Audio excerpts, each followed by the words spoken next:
Majority Floor Leader. Ladies and gentlemen, the Speaker of the House, Faustino Bojidi III, will now address the body.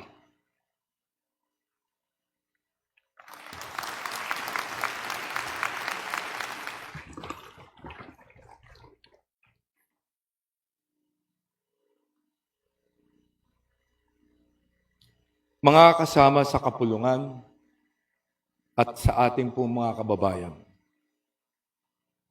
Ngayon, buwan ng Marso, ipinagdiriwang natin ang National Women's Month. Kinikilala natin ang lakas, talino, at malasakit ng kababaihang Pilipino. We reminded our people that women are not only at the heart of our homes, they are at the forefront of nation building. Sa bawat sektor, mula sa edukasyon, kalusugan, negosyo hanggang sa pamamahala, malaki po ang naiambag ng kababaihan sa paghubog ng isang matatag at makatarungang lipunan. Saludo po kami sa inyo. Mabuhay po ang ating mga kababaihan.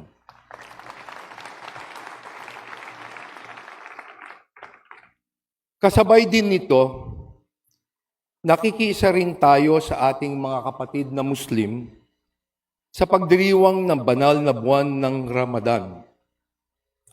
This is a sacred time of reflection, discipline, compassion, and generosity.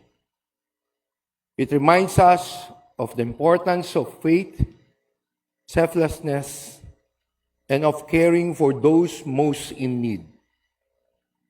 Isa po itong paalala sa ating lahat na anuman ang ating pananampalataya, ang tunay na lakas sa ating bansa ay nagmumula sa pagkakaisa, paggalang at malasakit sa isa't isa. As we move forward, we do so in a time of global uncertainty. The ongoing tensions in the Middle East remind us that events beyond our borders can deeply affect the lives of our people. To rising fuel costs, increasing prices of goods, and economic instability.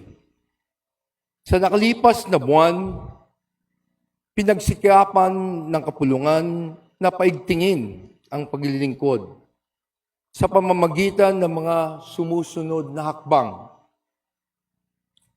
Una, agad nating tinutukan ang panukalang tutugon sa epekto ng Middle East crisis pagkatapos itong i-certify as urgent ng ating mahal na Pangulong Ferdinand Bongbong Marcos Jr. na ipasa po natin ang House Bill 8418 upang mabigyan siya ng kapangyarihang bawasan o suspindihin ang excise tax sa langis kung kinakailangan upang ma-regulate ang pagtaas ng presyo nito. Pangalawa, naipasa po natin ang amendments to the Universal Access to Quality Tertiary Education Act at ang Presidential Merit Scholarship Program. Ilan po ito sa mga hakbang na magpapalakas sa edukasyon alinsunod sa layunin ng ating Presidente na tutukan ang kinabukasan ng kabataang Pilipino. Ipinasa rin natin ang Digital Payments Act, isang panukala na magpapabilis ng digitalization ng serbisyo sa pamahalaan upang ang pakikipagtransaksyon sa gobyerno ay maging madali, maayos at magaan para sa bawat Pilipino. Sa pamamagitan ng digital payments, mababawasan ang red tape at mas magiging transparent na kung saan napupunta ang binayad ng ating mga kababayan. At matapos ang matagal ng panahong hinihintay ng ating mga kababayan, isinulong ng kapulungan ang Anti-Political Dynasty Bill. Naglunsad po tayo ng mga konsultasyon sa Luzon, Visayas at Mindanao para makuha ang sentimento ng ating pong mga kababayan. Kahapon ay nagsimula ang deliberasyon sa plenaryo at tinatapos natin ngayong araw. All in all, through the hard work of the members of this chamber, the House leadership, lalong-lalo na po, kay Majority Leader Sandro Marcos, the officials and the employees, we have passed 17 out of the 52 LEDAC priority measures. Ito po ay patunay na ang kapulungan ay masigla at masipag na nagtatrabaho sa inyong lahat, mga kasama, mga opisyal, at mga kawani sa ating Kongreso. Maraming salamat po sa inyo.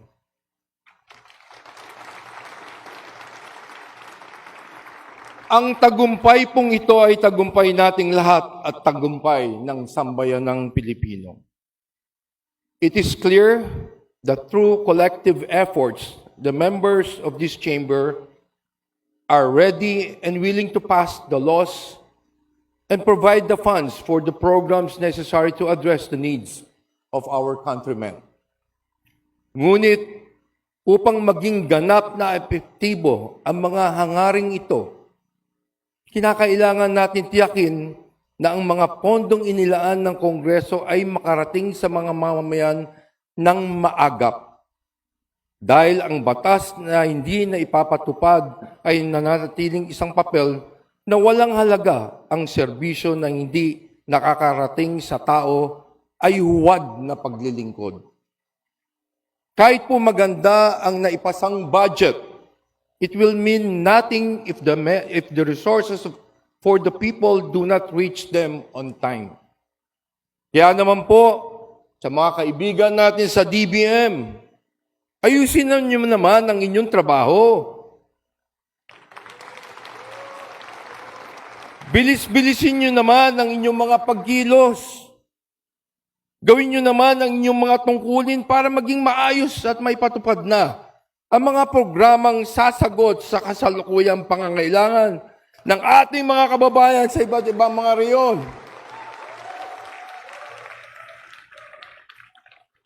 Huwag niyo nang sayangin ang oras at huwag na huwag nating paghintayin ang taong bayan.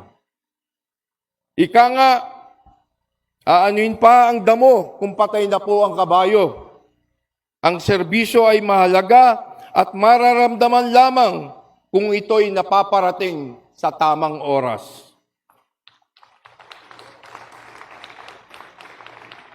Umaapela kami sa inyo hindi bilang kritiko, kundi bilang katuwang ninyo sa mabilis at agarang pagtugon sa pangangailangan ng taong bayan. Mga kasamahan, as we go on recess, our work does not stop. The work of the House does not end when the session hall becomes quiet. Tuloy pa rin po ang ating trabaho. And let me assure our kababayan, babalik po kami sa aming mga lugar, dala-dala ang misyong patuloy na maglilingkod para maibsan ang bigat ng pinapasan ng bawat pamilyang Pilipino sa panahong matinding pagsubok. Titiyakin po natin na ang mga bawat proyekto at programa ay may sasakatuparan ng maayos, mabilis at mahusay. The 20th Congress stands ready. We will act decisively, responsibly to lessen the impacts brought about by the global crisis. Hindi po kami titigil sa paghahanap ng paraan upang malampasan natin ang hamon at maitawid natin ang buhay ng bawat pamilyang Pilipino. Mga kapwa ko pong mamabatas, the true measure of our work is not how many bills we pass, but how many lives we uplift. And so, as we temporarily close this chapter, let us remember that our duty does not rest Our responsibility does not diminish, and our commitment to the Philippine people remains unwavering. We will leave this hall not as individuals, but as stewards of the people's trust, carrying with us the same mission to serve, to protect, and to uplift. Makakaasa po kayo sa inyong mga kinatawan ay puspusang magtratrabaho para sa kapakanan ng bawat Pilipino. At sa darating pong mahal na araw, sama-sama po tayong magnilay at gamitin ang panahong ito para palalimin ang ating pananalig, pagtibayin ang ating ugnayan sa ating mga pamilya, at paigtingin ang malasakit sa ating kapwa, lalo na po sa mga higit ng mga nangangailangan. Isa pong mapayapa, makahulugan, mapagpalang araw po sa ating lahat. Maraming salamat at mabuhay po ang sambayan ng Pilipinas.